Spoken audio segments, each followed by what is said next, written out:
Hello everyone, and welcome to Chapter 8. Chapter 8 is a fun chapter and an incredibly important chapter. Um, the fun part comes from building an old-school text adventure, and I will provide some resources for digressions about text adventures and their history, and provide a personal story about my involvement with text adventures from some of the earliest days of computer gaming. And the practical portion of this has to do with the fact that it is possible to write Java code that accomplishes a task, but it's not particularly well-structured Java code. It's not embracing and leveraging the power that object-oriented design gives us. So, with those introductory comments, let's move in and take a look at the world of Zool and why it's not so good at the start and how it can be made better over time. The concepts we're going to be talking about are responsibility-driven design, coupling, cohesion, and refactoring, which is not spelled that way, and refactoring. So, what we're going to be looking at is the idea that the object that controls the data is responsible for any changes to the data. Okay, the object that is responsible for the data is then responsible for changing the data. So with that in mind, we'll be thinking about where certain tasks need to be accomplished and whether or not it makes sense for certain objects to be doing work, or if that work should be moved out to a different object. Enough talking about it in the abstract. I think it's probably a good idea for us to press forward just a little bit and look at the code and see what this code is up to and try to determine why is this first batch bad.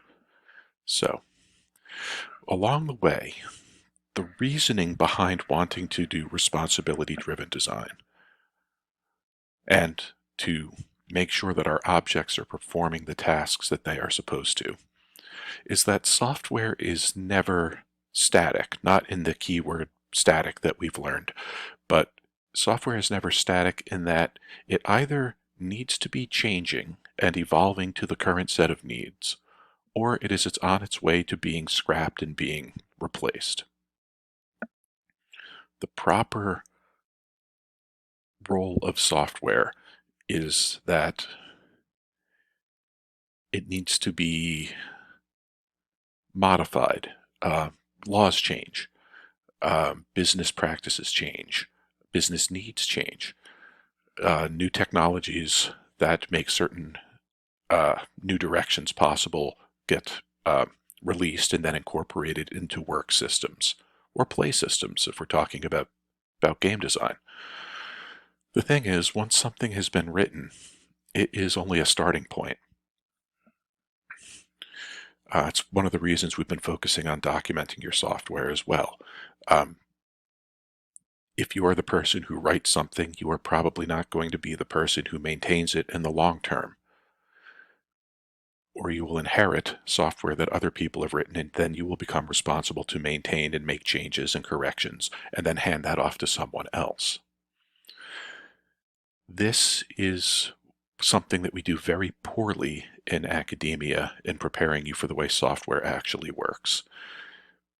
So far, you've largely been trained. You get a blank canvas, and you get to write the software that you want to write without having to understand anything that has come before you.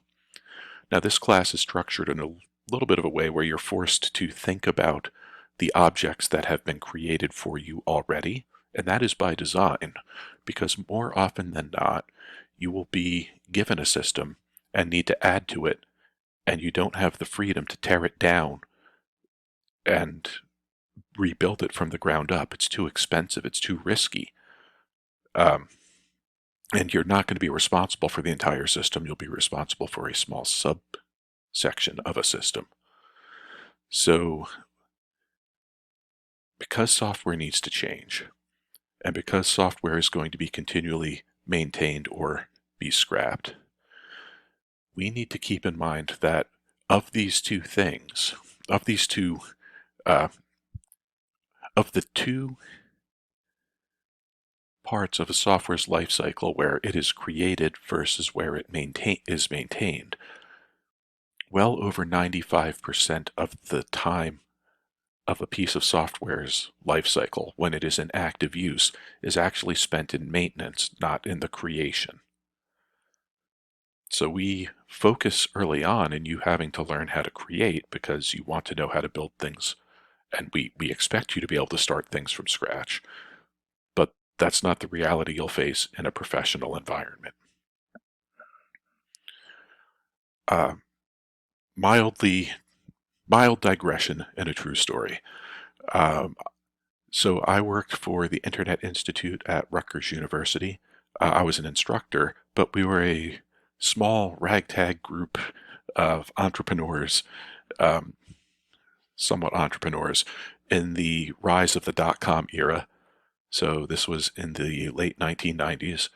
Um, and there was a entity that evolved through professional development and also in partnership with the computer science department to train people how to change their careers and become web developers and Java engineers. And the director of the program wrote a piece of software. It was a reentrant Perl script that was responsible for um, handling registrations. So if this script ever was non-functional, the revenue flow for the division or the department would be impacted. However, as new technologies came along, in order to make the program work, they would just copy and paste different clauses from an if statement into, causing different branches through this web driving script. When I inherited it, there was a 21-way branch, 21 condition if statement to indicate whether or not a certain page for accepting payment was supposed to load. And we were trying to refactor it. We were trying to clean it up. I was trying to clean it up. And it was indecipherable. I mean, and it was handed to me because other people had tried and could not solve the problem either. And the thing was, it was too risky to change the software because the business case for using it was too high. The proper solution may have been to continue to use it and duplicate it onto a second system where, like, if it broke, it would not be a problem as we were trying to do this. But I was also actively teaching incredible amounts during this time of the life cycle of the program. So there was not a lot of time to do this, and we needed to add new courses and get them into the structure of the system, which is really where I came into the project.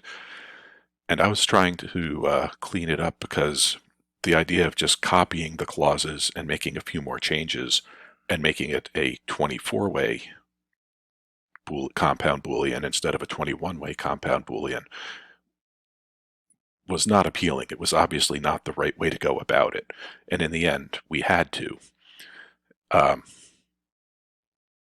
And, fortunately, like a couple of years later, there was the dot-com crash and the program dried up. So maybe that's not fortunate. I was sorry to see it go.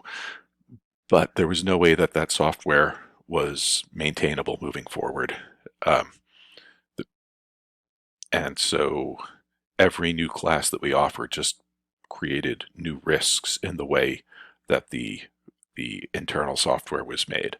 I was a younger software engineer then. I probably would not have accepted the task of trying to fix it, knowing what I know now, without a small team and a better development ops environment for build and deployment. But that's like one of my one of many, but the one that came to mind this morning as I'm recording, the thing that comes to mind, change or die. Or there's also the make software that's so convoluted that it is impossible to change. And it's not just in my experience. There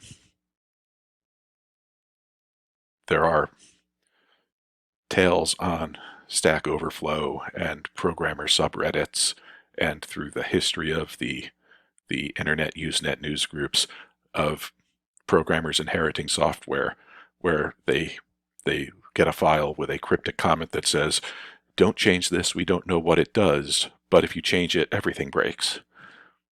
And that's sort of the nature of some of the larger convoluted systems that you yourself may inherit, although hopefully if you inherit systems that have exhibited good engineering and good technical leadership, there won't be too much technical debt in your code base. And we'll talk about that term technical debt later.